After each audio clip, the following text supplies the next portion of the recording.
Hey everybody, Goosebumps for Dummies here, and today I'm going to be reviewing Goosebumps Terror in Little Creek. Now, I just finished the game a little less than an hour ago, and I've got to say, this is one of the longest Goosebumps games we have gotten in a long time, since at least the 2008 Horrorland game.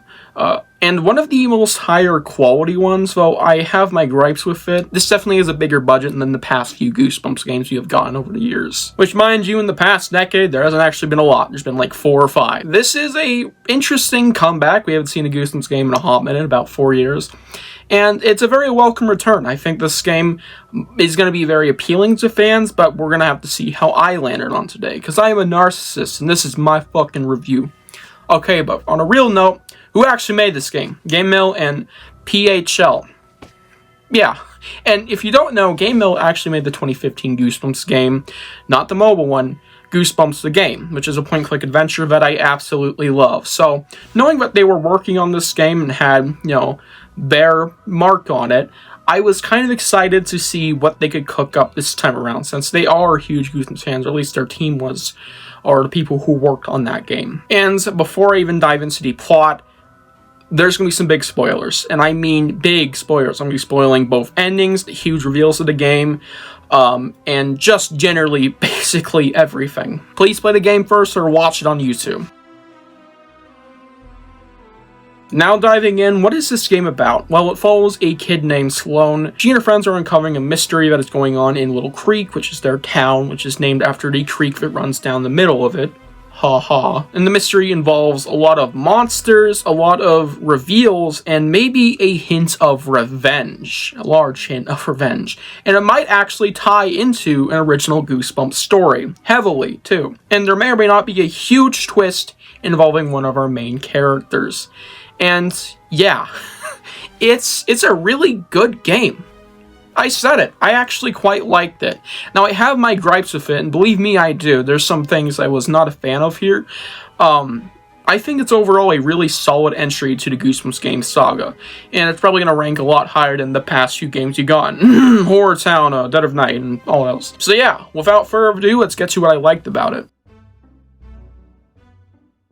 This is a very enjoyable game, especially if you like puzzle games. And whilst there's some things that I found a little bit tedious when it comes to the puzzles, or a little too, babying you through it, it's overall a very decent puzzle game, and I quite enjoyed my time with it, especially when it comes to the plot. This is where I'm at, guys. I think the plot for this game, whilst I didn't expect there to be a plot, I am happy there was really good. There's a really solid plot line, and whilst there's some things that could have been better, and maybe some things that could have been left out, like the officer, he felt kind of useless in the story. It's a very solid plot line that I think was worthy of a Goosebumps game, or at least being tied to the franchise and being official.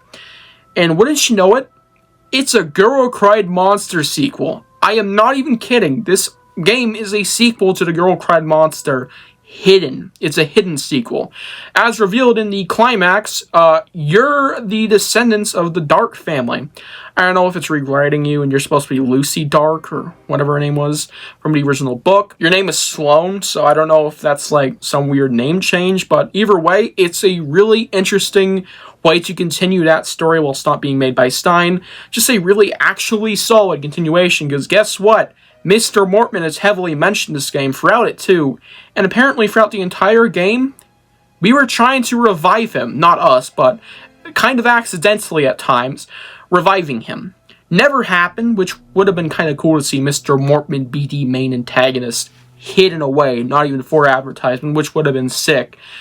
It's just so cool that they were able to tie it to the original book and make it a solid, almost like reboot continuation of it. Kind of reminds me of the Scream 2021, I think, or 2022. Scream 5. It really reminds me of that, how it brought back old characters, Mr. Mortman, and apparently your parents are the Darks from Murder Monster, and it's just crazy stuff. And yes, that also means you are a monster. Might have point myself. It's just really good stuff, and you gotta play it to really enjoy it. It's just such a solid story with some great reveals, and just acts as a really good sequel to Girl Who Cried Monster that I didn't know I needed. So good. And yeah, the reason this is all going on is because that, the main villain, Mrs. Neal, is actually a descendant of Mr. Mortman. Mr. Mortman was her uncle I'm not even kidding. And he owned the magic book you hold in the game. He taught her how to be a monster. It's crazy stuff. It goes deep, and I think it's just so cool. So I'm so glad this game exists.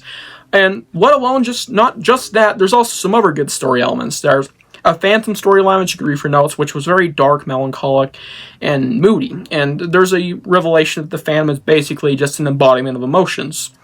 And it's very sad, but I really liked it. And the mummy storyline, well, it's not my favorite. I think it's easily the weakest here of the two, really, and unless you want to count the main story. It's really good. And very dark towards the end of it. There's also some background world building with the whole things, the Monster Society, where maybe not, there's some Goosebumps monsters that exist in this universe, like the Gruel or the Abominable Snowman. Pretty cool stuff, and I liked all the flash drive stuff that came with it. There's 2 endings to this game, which both were actually pretty good. One, you turn evil, because in both you're revealed to be a monster, but one, you turn evil, you're corrupted, and you eat Mrs. Sneal. Kind of like how your parents ate Mrs. Mormon. It's kind of ironic, but really cool. And then you eat the cop, which is it's the only reason I don't like it more. It just feels like an inconclusive ending, because that would have been fine, but that's just how it ends. Sloane's outside like, oh no, I'm a monster, and then the cop shows up, and then she eats him. It's just inconclusive, and I wish there was more of an actual ending to it.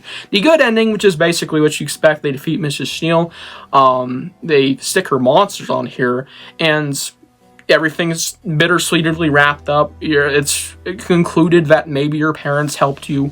Sorry, Sloane's parents helped her. And it's just a decent ending, and I liked it more because it was just a bit more conclusive, even if it's less cool and edgy like the other one. The voice acting in this game is really good, and the map design as well is very big and very nice. I found it pretty easily navigable, surprisingly, for being very tight sometimes. And yeah, I had a lot of fun with this game, though I have some gripes. Sadly, the game suffered from a progressional standpoint as well as when it comes to replayability.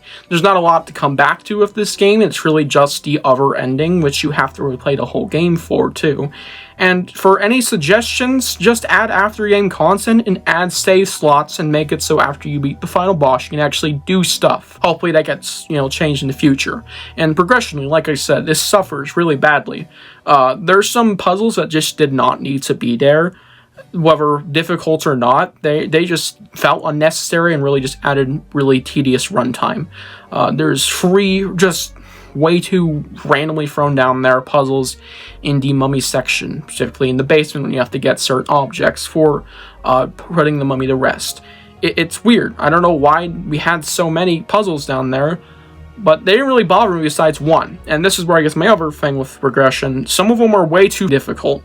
Not a lot of them, but most notably this one, and there's some stuff in the theater and other things that just, no. This is my prime example. There's a puzzle involving beads. I don't know what the hell it's called, but it's related to Egypt. And looking back on it, I get what they were going for. It's kind of interesting, but it took 30 minutes to understand what it was trying to tell me. And it literally was trying to baby you through it.